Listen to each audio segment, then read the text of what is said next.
Dear friend, you are again welcome in my beautiful channel UP to World and I welcome to one and all.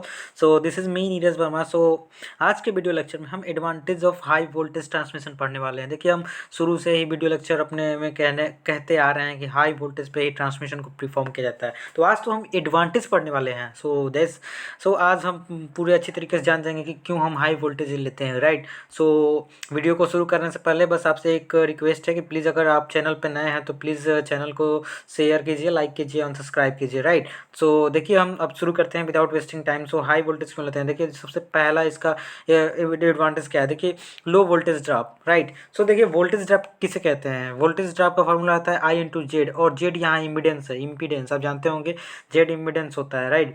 सो जब जैसे कि आप जानते हैं कि वोल्टेज को हाई लेंगे तो करंट कम होता है, जैसे कि हमने पहले ही बता दिया पिछले वीडियो लेक्चर में. तो करंट कम हुआ तो क्या होगा? जब देखिए ओवरऑल करंट कम हुआ तो इसकी वैल्यू कम होगी, इसकी वैल्यू कम होगी तो वोल्टेज ड्रॉप भी कम होगा. वोल्टेज ड्रॉप मतलब क्या? वो ड्रॉप जो वोल्टेज में ड्रॉप है वो कम होगा. तो पहला इसका एडवांटेज, अगर हम ज़्यादा लेते हैं, देखिए अगर करंट हम ज़्यादा लेते तो क्या होता है, ये ज़्यादा होता तो वोल्टेज ड्रॉप ज़्यादा होता तो क्या फ़ायदा होता. तो इसलिए हम हाई वोल्टेज प्रीफर करते हैं instead of high current, right.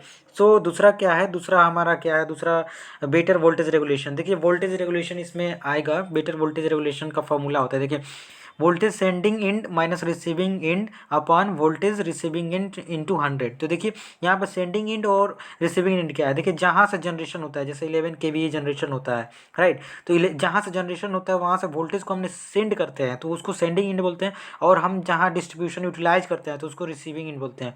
तो change in voltage in sending end and receiving end divided by voltage receiving end into 100 is known as voltage regulation, right.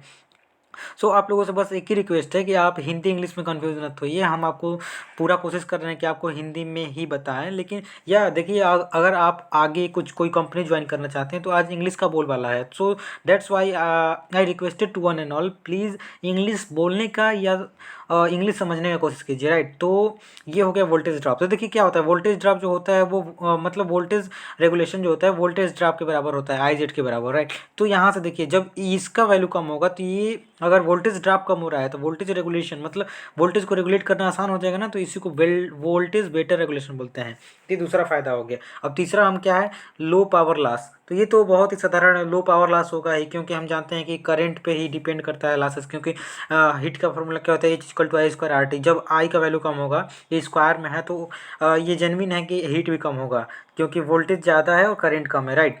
तो ये थर्ड एडवांटेज होगा. और fourth, saving of conductor of material because the size of conductor is depend on the value of current. हमने पिछले video lecture में बहुत अच्छे तरीके से बताया था कि साइज ऑफ कंडक्टर जो है बिल्कुल करंट पर निर्भर होता है. तो करंट का वैल्यू यहाँ पे कम हो रहा है तो साइज भी क्या होगा?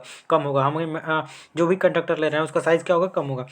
और फिफ्थ क्या है? Overall the high voltage transmission economically इससे क्या समझते हैं? देखिए हमें पैसा कम लगाना पड़ेगा ना. जैसे देखिए हम मटेरियल कम ले रहे हैं, मटेरियल कम लेंगे कंडक्टर का तो हमें कम कॉस्ट लगाना पड़ेगा, राइट. अगर हम मटेरियल ज़्यादा लें तो हमें जैसे हम अगर मान के चलिए अगर क्या बोलते हैं, ये दो पोल हैं, राइट. तो इनके बीच में अगर हम कंडक्टर का साइज जो है स्मॉल है तो देखिए इसका जो बेस है, बेस के लिए या जो ये कंडक्टर का ये जो कंडक्टर इसका जो भी मेटल लेते हैं इसको स्टैंड करने के लिए, इसको भी कॉस्ट बढ़ेगा, राइट. अगर इसका साइज कम हो तो कॉस्ट भी जो है कम होगा. तो यहाँ से हम कह सकते हैं कि इकोनॉमिकली होता है. क्या?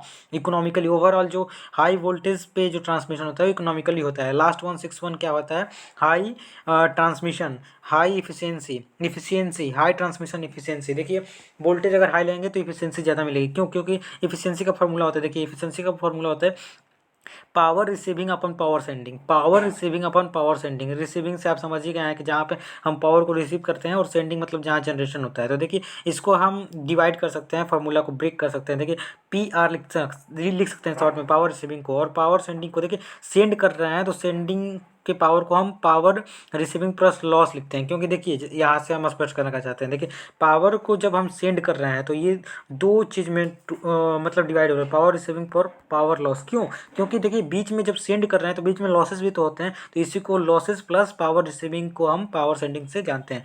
और देखिए यहाँ से बिल्कुल स्पष्ट है कि पावर लॉसेस यहाँ पे हमने बहुत मतलब अच्छे तरीके से आपको डिनोट भी किया है. यहाँ पे देख लीजिए जब लॉसेस कम होंगे, लॉसेज आई स्क्वायर आर टी, जब आई करेंट कम है तो ये भी कम होगा. तो ओवरऑल ये कम होगा, ये कम होगा तो ये ज़्यादा होगा, राइट। ये ज़्यादा होगा तो इफिशियंसी क्या होगी, ज़्यादा होगी। तो आई होप आप जो सिक्स इसके एडवांटेज हैं आपको स्पष्ट मतलब बहुत ही क्लियरली समझ में आया हो। तो समझ में आया हो तो प्लीज़ लास्टली आई से if you like this, if you watch this video till then don't forget to share, like and subscribe it. Thank you. Jai Hind, Jai Bharat. That's it.